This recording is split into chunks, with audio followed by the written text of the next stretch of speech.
What up, YouTube? It's your boy Prince of Haiti back again. What's going on? Got another one for you. Today we're gonna do a reaction. Yo, y'all, how many of y'all know people that scam, that are scammers? You know what I mean? I'm sure we all know a few scammers, block, neighborhood, and stuff like that. Everybody that does a little scamming here and there. But like, yo, this new scamming that we got going on in this 2024, bruh, it's like it kind of died down a little bit because banks and credit card companies, you know what I mean, they're starting to catch up to a lot of this stuff. But this most recent little shit that's just been going on was so bad, like even the scammers not fucking with it. And I know y'all know what I'm talking about. Like, I know y'all heard about this ChaseBank glitch. Today, that's what we gonna be reacting to. Crazy, putting themselves in jail. Let's say it like that. You already know, first and foremost, like I always say, like and subscribe to the video, to the channel, do all that, please. I'm gonna leave the link to the video in the description. And yo, let me know what you think, opinions, all that stuff in the comments, alright? Alright, so we gotta talk about one of the most insane free money glitches that I have ever seen. For some reason, it's gone completely viral with more than 20 million views on Twitter. People have reportedly cashed out tens of thousands of dollars for free. And, oh yeah, it's completely illegal. As in, under no circumstances should anyone ever try this. The ChaseBank... You heard what he said. This shit is illegal. Don't do this shit. Don't be dumb. Just be like me and the rest of us on YouTube. Just watch the idiots do it.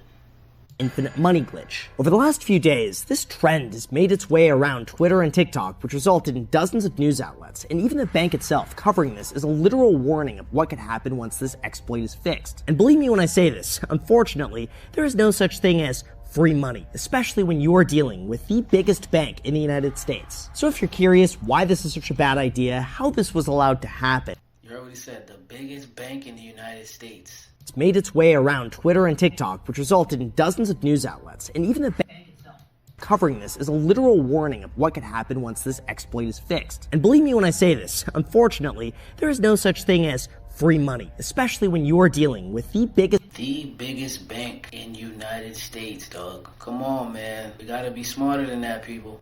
Bank in the United States. So if you're curious why this is such a bad idea, how this was allowed to happen, and what is being done to people who tried withdrawing free money, here's everything you need to know. And obviously, I shouldn't have to say this, but I will. This video is purely for entertainment purposes only, and I'm covering a newsworthy event as an example of what not to do. Or basically, here's why this is a Pay attention close, people. If you ain't heard already, listen to this guy right here. Really bad idea. So thanks so much, and also big thank you to Incogni for sponsoring this video, but more on that later. Alright, so all of this begins with a really simple concept: checking accounts. On the most basic level, when you write or deposit a check into your bank account, that check is pretty much treated like an IOU from one financial institution to another, and in many cases, it takes time to verify the check is actually worth the price that's written. After all, a check in and of itself has no monetary value. It's not like I could write myself $100 million and then claim it's worth the asking price of a mansion. So in order to process transactions like this, banks need to confirm that there's actually money behind the check before it can be cashed. And this is where the fun part begins. Once a check is cashed, banks typically make funds available within 1 to 5 business days, which gives them enough time to certify that the check is valid, that money can be transferred, and you as the recipient can freely do as you please. In fact, here in the United States, it's federal law that the first $225 must be available for use the next day. But the rest is entirely dependent on a system of checks and balances. $225? I didn't know that. It's federal law for them to automatically give you $225. So y'all lucky y'all even got that. Pun intended, to make sure you're not depositing money that doesn't exist. And this is where the problem begins. See, initially, most banks don't know whether or not a check is going to clear because at the end of every business day, all transactions are reorganized from highest to lowest priority. For example, cash withdrawals might be the first to record, then debit card transactions, then wire transfers, then ACH transactions, all prioritized from largest to smallest dollar amount. This is why a check might initially seem to clear for $1,000. But after the other person withdraws a little money from the ATM and spends a little too much money at Costco, all of a sudden their account is negative, and the check that you cashed eventually bounces 1 or 2 weeks later, even though at first it seemed totally fine. There could also be plenty of other reasons why a seemingly perfectly good check bounces weeks later, like the person could claim they were a victim of fraud, maybe the signature looks a little irregular, or plenty of other reasons that just aren't worth getting into here. Point being, there is a bit of a gray area where the bank gives you unrestricted access access to the money before they confirm 100% that the check is really good. Usually, this is why you have to wait before withdrawing money that was just deposited. Transactions are usually stalled on weekends and holidays. If you have a new account, you usually have more restrictions than the person who's been banking at the same place for years. And in 99.9% of situations... Okay, so that makes sense. So if you had an account with Chase for like 10 plus, almost 20 years, like if you did this little ChaseBank glitch, you have a higher chance of getting money released to you, as opposed to somebody who had the account for like 3 to 6 months or 9 months or a year or less. Be lucky if they give you, like, they're gonna give you something probably, but like, you already know that shit's coming back. It's totally fine. There's never any issues. Except in this case, everything went wrong. Like I said, usually when you deposit a check, the money is made available after 1 to 5 business days. But one person found that when they deposited a check in their own ChaseBank ATM, the full amount was available immediately. And that's when things got a bit crazy. For whatever reason, the exploit was posted to TikTok, and within hours, people were writing themselves fake checks, getting in... Things spread wildfires on TikTok, man. Like anything that's like popular or trending on TikTok, that thing spreads like that, bro. An instant advance for the entire amount, and calling it the ChaseBank Infinite Money Glitch, while encouraging others to do the same. Can't even make this up. Make no mistake, in every sense of the word, this is check fraud. You are knowingly writing fake checks, and to make it even worse, you are committing a felony against yourself. I mean, just think about it. These people are writing a check in their own name, depositing that check in their own bank account, which contains all of their own information from their name, address, phone number, and social security number. And then they're on video withdrawing a verified amount of money. Now, you would think in cases like this, people would know it's illegal, and stealing money from a bank doesn't go without severe consequences. But as far as what's happening to the people who use the Infinite Money Glitch, as well as what ChaseBank said, you're going to want to pay attention. Although before we go into the consequences and people's reactions to now owing tens of thousands of dollars, I think it goes without saying, but here's what I've realized. Money is, at its core, just a tool. And just like any tool, there are effective ways of using it and ineffective ways of using it. Like sometimes, it's just really nice to be able to purchase peace of mind, especially when you begin to realize just how much of your personal data is floating around on the internet in the hands of data brokers, home address, phone number, email address, relative info. It's all out there. Now, even though information they have about you and are sponsoring that your personal data be removed, it's by conducting repeated calls, phishing attempts, 60% off an annual. Also have Alright, so in terms of the Chase Infinite Money Glitch,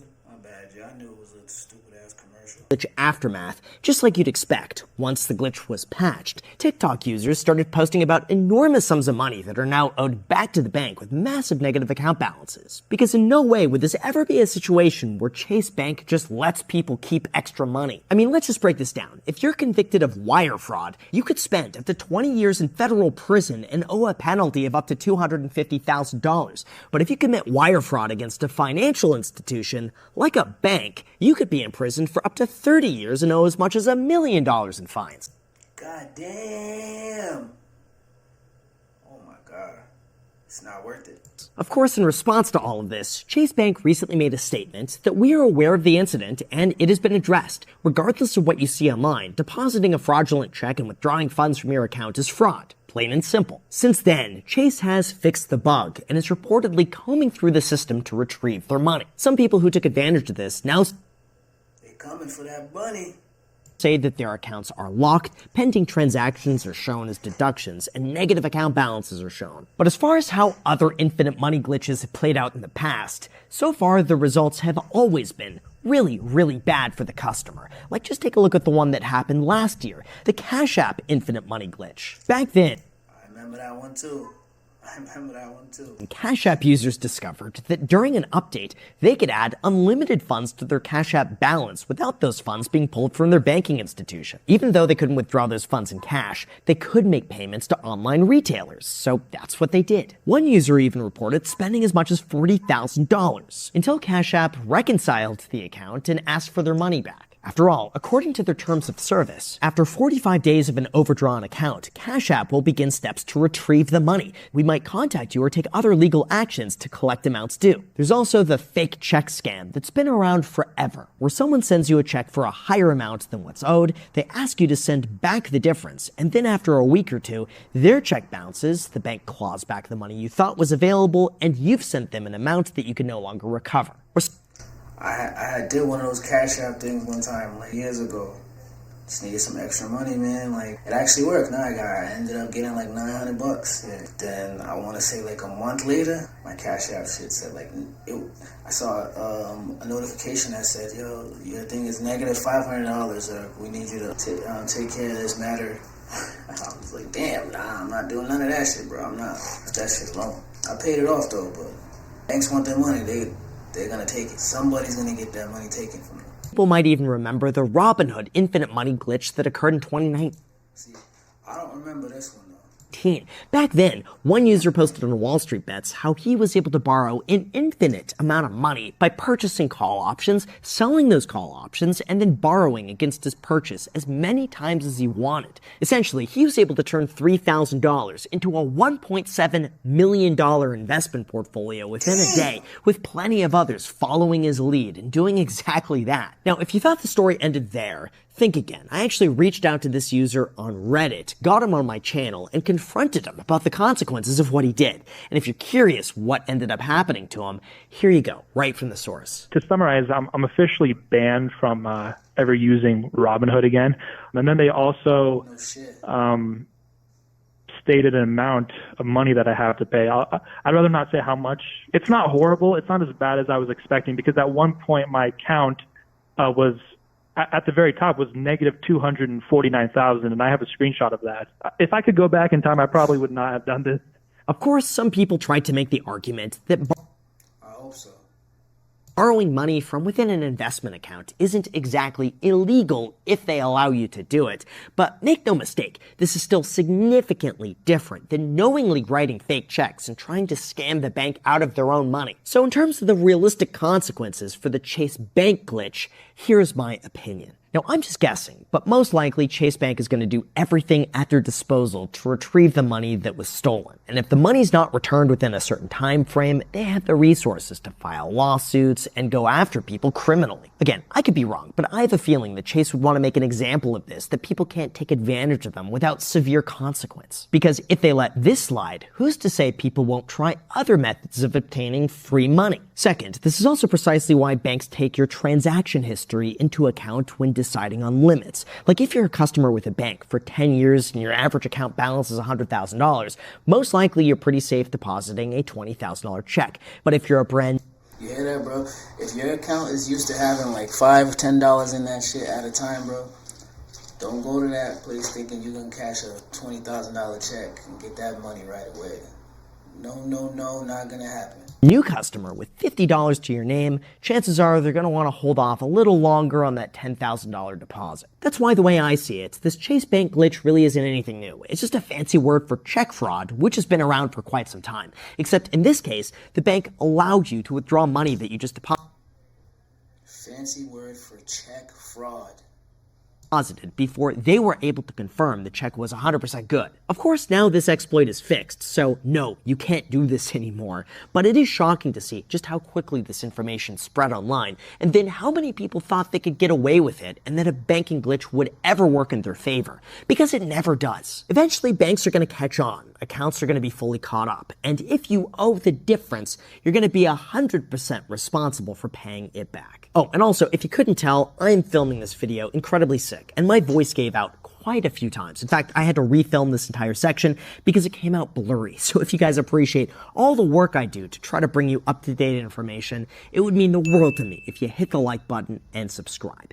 But yeah, bro. Like I told you, I'm glad I'm a little bit older now, more mature in my life, where I wouldn't even think about partaking in anything stupid like that. But I don't know if you paid attention to what he said in that video. If you're even thinking about doing the ChaseBank glitch right now, don't do it. It's too late. You're done. The people that were doing it, they were literally writing checks personal checks to themselves in their name and then cashing it, trying to get some money. Now, some people did get lucky and get some money, but pay attention to that video. Like you said, the money was bouncing like within a couple days, and their account was going to be negative, however much they ended up taking out of the account.